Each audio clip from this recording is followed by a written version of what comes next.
Hello guys, welcome back to my YouTube channel. In today's video, I'm going to show you how to create Rednote account. So first, you have to make sure that you have installed the app. Until now, it's in Chinese, but you can simply go and search on Google Play Store or App Store to Rednote and you can install it. Once you have installed it, just go and open it. Agree.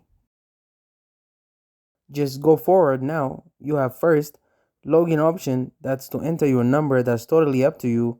You'll go with other login option. If I go back, you have other login options like Google and Facebook. So I would just go and type on this and continue. I would use my email, click on continue. In the case of Google or Facebook, it would be kind of similar. Select your age.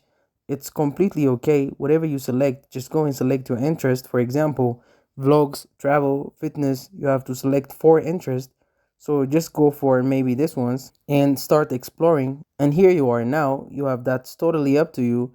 And now you can just go and watch the videos and whatever you want to do, it's totally up to you. And now slowly you can see, oh, the English features are coming up. So just go and wait for a few more days and hopefully more English features come on. So it's quite easy to log in and sign for this new app and create your account.